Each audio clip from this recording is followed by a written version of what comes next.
Today's episode of In Focus, we're going to be talking about filming skateboarding with double angles.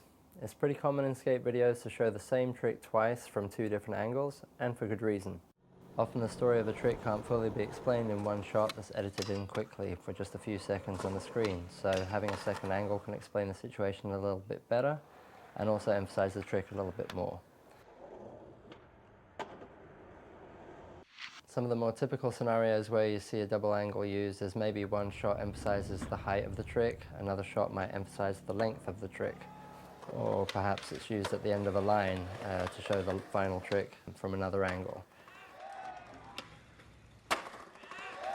Or maybe the trick's just really creative or really gnarly and you just want to give it that much more screen time so the viewer can really absorb it in more detail. And if you're shooting HD, as with most action that you might want to make slow-mo, you want to set your frame rate to 60p. That way you've got plenty of frames to work with in post and you can get a nice clean slow-mo. Otherwise the computer has to make up some of the frames and it looks all choppy. If you're shooting with a second camera guy, I suggest you work out your angles beforehand. That way your shots can complement each other and maybe show a different aspect of the trick or the spot, and you don't end up with two shots that kind of look the same. Also, if you're shooting together, I suggest that you sync up your camera settings as much as possible. Things like white balance, your shutter speed, your frame rate, all these things will contribute to giving the footage a certain look, and if they match up together then the edit will be seamless. When I'm planning a double angle shot with another filmer, not only do I want to complement each other's footage by showing something different, but also I like to keep the shot fairly clean. So let's say you have a guy with a fisheye on the stairs or close to the side of the frame. The long lens shot, maybe I'll try and do something different. If that's a wide shot, I'll maybe stay really tight on the action so that the skater comes into frame really quickly, and you follow through the action still fairly tight or even pulling a little wider, and then stay tight throughout the rest of the shot. And that way, even if you do see the other filmer or photographer that's in the frame slightly throughout the trick, they're kind of insignificant because you're following through the action. But sometimes you can crop them out entirely and stay really tight. So of course it's not the end of the world if you get another filmer or photographer in your shot. I just try and plan around it and avoid it if possible to keep your shot free and clean of clutter. The main thing is, if you're going to use a double angle, use it for a reason, and that might not even be the actual trick. It might just be some B-roll to show the line leading into the trick, or something about it that makes it that much more difficult. It might just be an ollie up a curb right before it, or a short run up. There's kind of got to be a reason for having a second angle, is what I'm saying. The next thing I want to talk about is a little camera trick setup you can do with your second angle and make it so that you can actually remove the photographer or the filmer, whoever's in your shot, completely out of the frame and really clean it up in post. There's a couple of things you want to make sure you do when you're setting up this kind of a shot. That way it's going to work easy later on when you're in the computer. The first thing is to set that second camera up on a tripod, a nice locked off shot where it's really stable and doesn't move throughout the whole trick.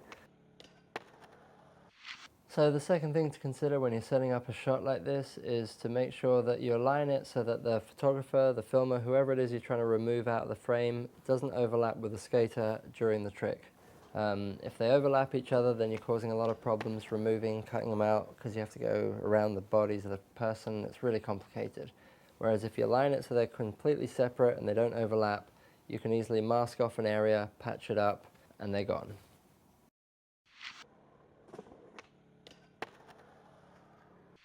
The third thing to remember to do while you're shooting is to keep recording after the trick and not move the tripod or the camera at all.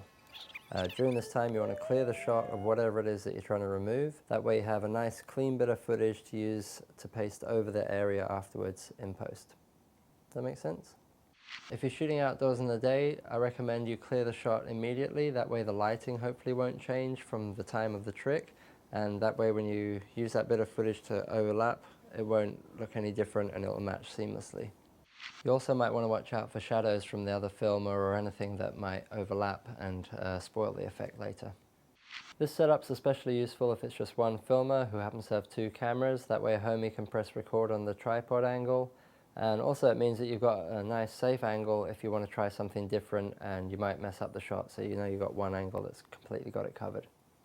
So once the footage is captured and in my timeline ready for editing, the next step is some simple compositing. Most decent editing software can do this. Today I'm using Final Cut Pro.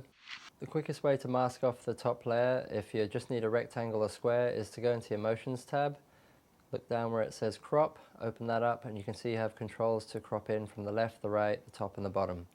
It's a pretty crude technique, but it works simple and effective if you just have a little rectangle you need to patch up. And the first step I want to do is take the section of the footage that has no one in it and stack it on top of the clip that you're going to mask over. And then the next step is to take the opacity of that top clip and bring it down to 50%. That way you can see through it a little bit and see what's going on underneath it. With this visibility, you can clearly mask off the area of the frame that needs to be covered up. And then once you've got that mask done, you can bring the opacity back to 100% and hopefully the shot should look pretty clean.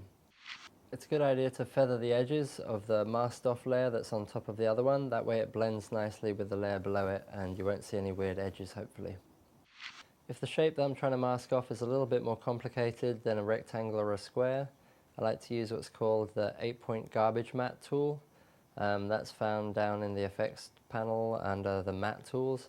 And what it is gives you 8 little points around the frame which you can locate wherever and create a slightly more unusual shape than just a rectangle or square.